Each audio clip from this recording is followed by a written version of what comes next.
and we were in Mac's car.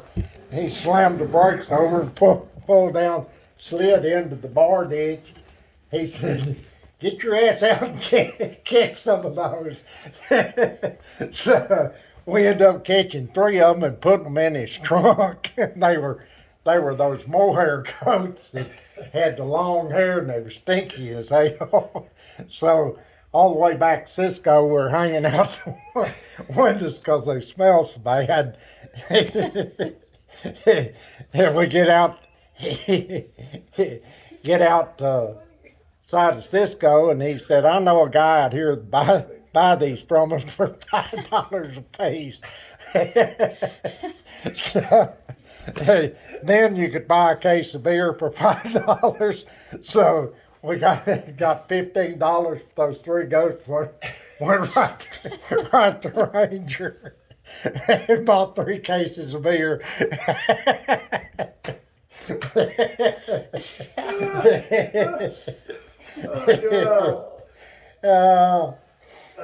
He calls me every now and then. He lives in shit, I can't remember. Costa Rica? No. Yeah. Yeah, you just told me that.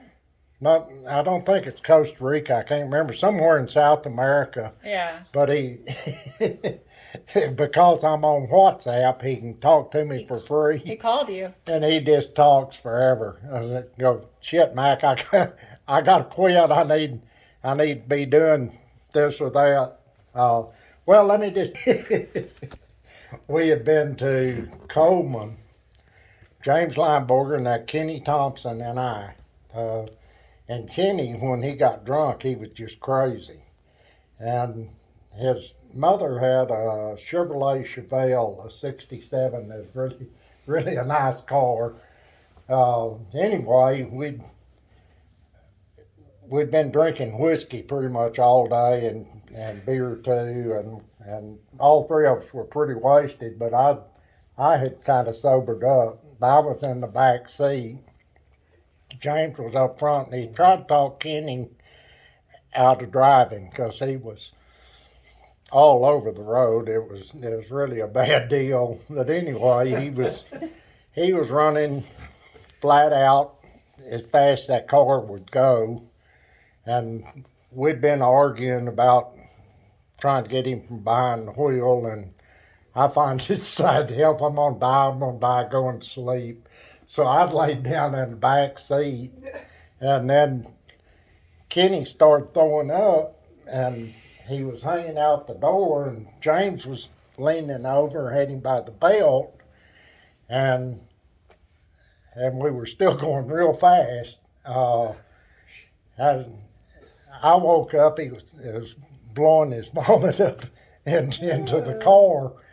And I went, "What the hell?" And I looked up, and we were at an intersection, a T, right outside of Cross Plains.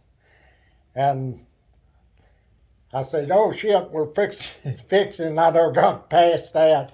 We shot off the end of the roadway. We cleared the fence. I looked up, there's just trees all out in front of us. And he hit an oak tree with the left front of that car, and it bent the bumper in, so the tire turned. And so we hit like 2 or 3 more trees, and then I could see us coming to a big metal tank.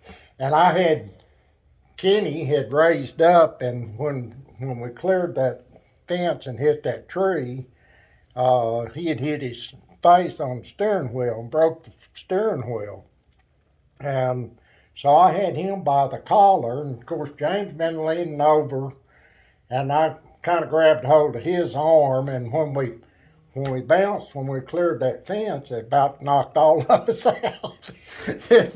So anyway, I kind of raised back up. I still had both of them in my hand, and I see this big tank battery coming up, and we hit that. I guess we were doing maybe 20 or 30 by then, and then we head to a tank, and and it was cold as shit. And right before we go into the water, that car buried up in the mud. In the mud. And so there was a house that had been back to the left of where we came through that intersection. And so my first thought was get rid of the booze. So I start grabbing beer and whiskey and running out, hiding it behind the bush. And I'm coming back from, I think it's my third trip. Kenny was on the ground. He was, he was bloody as hell. And James was kind of coming to, and he was trying to figure out what the hell we were doing. And anyway, I come back and I see the car's on fire. So, oh shit, James, get out of there, the car's on fire. Kenny's already laying on the ground. So we start trying to raise the hood. Of course, it's been all shit. And so the three of us, two of them were really big, strong guys. So they're lifting up the front of the car, literally. And I don't think I was contributing too much to that. Anyway, we finally get that hood just ripped off, and the fire was coming out of the carburetor, and so Is this for real life, or is he making it up as he It's like a goes? movie. my thought was, I'll go fill a beer bottle up, pour that down it. But while I'm down at the tank, which is just right here in front of us, trying to fill a beer bottle up, Kenny takes his shirt off and stuffs it down the carburetor.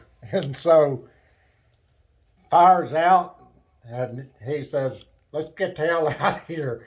Well, shit, Kenny, I don't think this thing's gonna run. He gets back in the car, turns the key on, it gets on fire again. Anyway, we called James's dad. He and I had to walk to town. Kenny, the people in the house heard us hit the tree, and the first tree, I guess, and they had lights on, and so we could hear the guy hollering up there. I guess he saw the car was on fire. Anyway, James and I hiked to town, which was maybe a couple of miles. But every time a cop car or ambulance or fire truck come by, we'd have to go jump in the bar gate.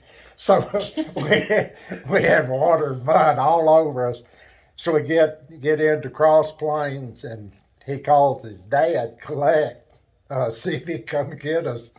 And so he and I were hiding out in this phone booth for about 45 minutes till his daddy got there, and we were both just. His dad said, "Well, I hope the hell you learned a lesson out of this."